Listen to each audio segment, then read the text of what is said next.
So I'm delighted to be able to introduce Dr. Michelle Munyikwa from University of Pennsylvania. She's got a doctorate in anthropology, but she's also a medical student and is a research fellow at the Center for Health Equity. Is that right? Center for Health Equity. So thank you very much, Michelle, for making the time. And obviously, Michelle is also a contributor to the special issue on de-exceptionalizing displacement, which I'm very pleased that we can talk about today. So Michelle, thanks very much for coming.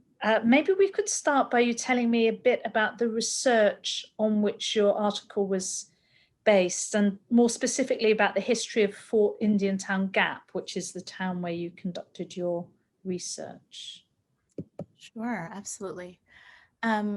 So the research that the essay was based upon is actually a little bit far afield temporally from the article itself.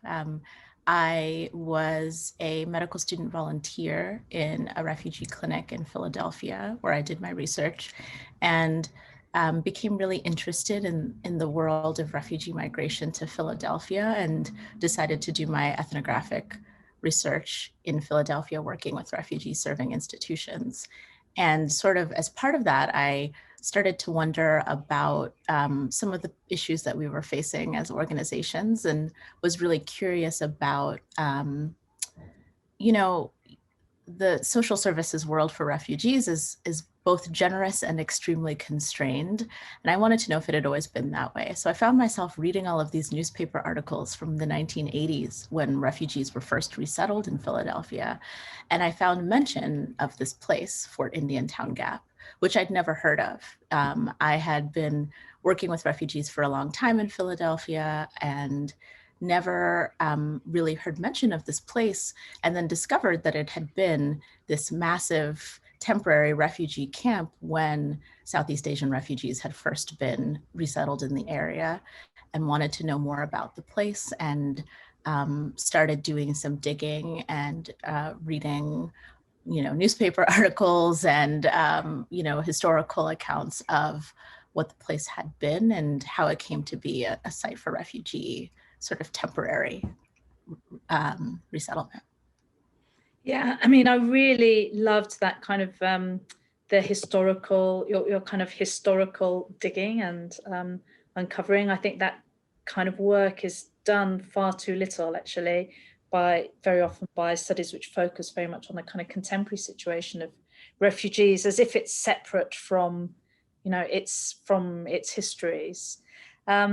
So can you tell me a bit more about that, and more specifically, how you connect Pennsylvania's history of settler colonialism with the experiences of what is more usually understood as refugee resettlement? Yes, absolutely. I think that the main point for me was to try to understand something that I write about often in my work, which is that the saying I found, that history doesn't repeat itself, but it sometimes rhymes.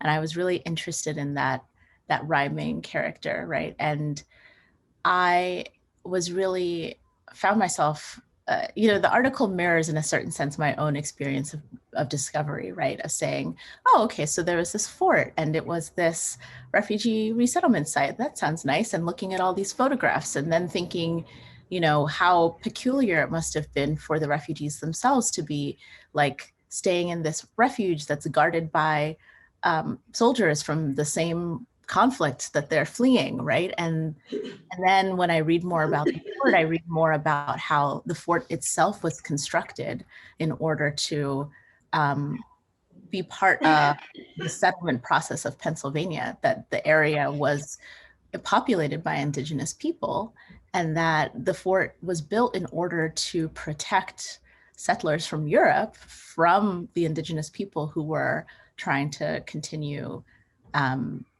their own living on their own land. And when I connected that history of militarism, which had both something to do with US empire, and the conflicts in Southeast Asia that produced the refugee migration, but also US settler colonialism, because that's the reason why the fort exists.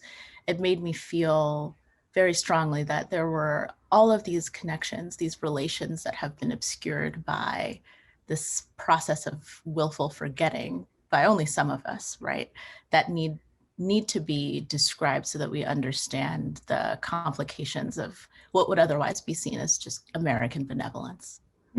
Yeah, no, I think that was fantastic. And then you kind of zoom forward. I mean, so you're still taking a historical lens, but kind of moving forwards a bit in time. So you kind of also situate contemporary refugees in the context of the Great Migration and Black serial displacement. So I wondered if you can explain how this relates to refugees today, particularly bearing in mind that some of the readers of the article and also the listeners to this, or the viewers of this video, are not from the US, so might not be familiar with these terms. Absolutely. Yes, and that, that I think is the hardest part of the article that's still in formation. But when I initially conceived of this project, I was really interested in this implicit comparison that often takes place between migrant populations and Black populations. It's worth saying up front that part of the reason I'm interested in that is because I happen to be both. I came to the US from Zimbabwe when I was a child, and I'm also Black. And so I have skin in the game in both conversations, so to speak. And what I found often happened is that there are many conflicts in the city of Philadelphia around space and justice and the right to be acknowledged as political populations. And many of them happen along the lines of race and migration status. Situating refugee resettlement in the setting of displacement was two things. One is that my focus on the Great Migration, which essentially is a sort of post-Reconstruction movement of Black American populations up into urban centers in the Northeast and Midwest, once the economic conditions in the South meant that there was less labor of farming for them, and there were a lot of industrial jobs. And that migration is responsible for, in part, the demographic characteristics of urban cities in the US right now, that migration took place. And the reason I mentioned it is because it was in and of itself the largest internal population movement of Americans, right? And we're talking, thousands upon thousands of people making this migration. And I wanted to challenge the idea that there are static populations, Black American populations, and moving populations.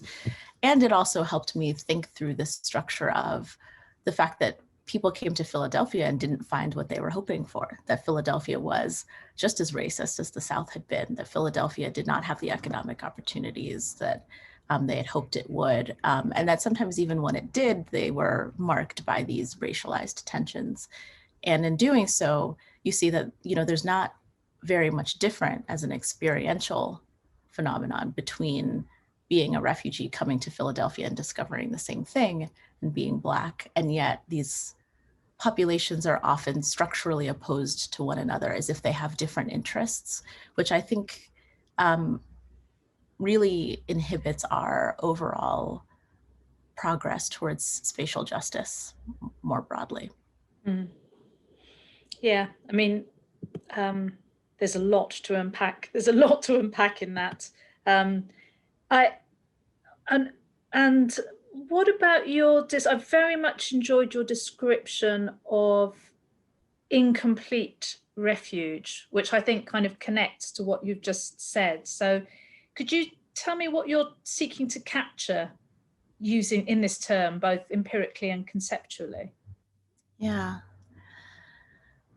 I think I've struggled with what to call this, because I used to call it failed refuge or fractured refuge. But I think what I'm hoping to capture is that, you know, in some of my other work, I talk a lot about the spatial promise of refuge. And I think what I'm hoping to capture there is that there's a hope that's sort of future oriented, that's related to movement to another place, right? And that, you know, I would never suggest, for example, that someone who's coming from protracted displacement in a refugee camp or who's directly fleeing, say, you know, cartel violence will not find refuge of a sort in Philadelphia, right? I mean, they're physically separate often from the things that they're fleeing. At the same time, there are all of these challenges that arise that make it not as easy as they might hope. And it's something that my interlocutors and my patients will often talk about, right? That, like, yes, okay, I'm really glad. I know that I'm supposed to be grateful for this. I did not anticipate how cruel people would be to my children. I did not anticipate that everyone would speak to me like I was an idiot. I did not anticipate that Philadelphia is actually a really a wonderful, I love the city, a wonderful, incredible, diverse city with so many things to offer that is also extraordinarily economically and racially stratified. And that the home I would be resettled in would be surrounded by Black folks who are sort of part of the carceral state in ways that I was not anticipating, and that there would be police in my neighborhood. And I was hoping to capture that sense that a space can both offer respite from what you were fleeing, but also produce all of these novel challenges that are also not novel, because every last one of the refugees I worked with encountered them. And they were more than just simple problems of assimilation, right? I think they were revealing a structural truth about what it's like to live, at least in my corner of the urban United States. So what do you think are the hope or possibilities for change that making these connections kind of can help us anticipate? Or do you think there are possibilities for change that these connections can anticipate? Yeah, I think so. I think we, so, you know, one of the reasons I'm really drawn to critical ethnic studies is because I think that focus on relation, right, on refusing to keep obscured that which, you know, liberalism, racial capitalism, this nexus of discourses that we live under would like us to obscure, means that we think of ourselves as connected populations. In a certain sense, I feel a little old-fashioned because I'm like a touch of a humanist, I suppose. I think a lot about, you know, humanism made to the measure of the world, right? Which is to say that, like, we can think across these boundaries to think a political future that is actually more livable for marginalized populations. And in a city like Philadelphia, I think of it because, you know, on a practical standpoint, if refugee communities and working class Black and working class white communities were united in very real struggles for, like, better school systems and public services and funneling resources, say, away from things like prison and incarceration and towards community development aligned, their voices would be a much bigger critical mass, as opposed to what sometimes happens, not every time, which is populations being pitted against one another and sort of spending more energy fighting among who should get the scraps that are being given rather than hoping for a larger pie as a whole. Who's to say? I don't know. That's what I think. I have to think that, though, otherwise I despair. So.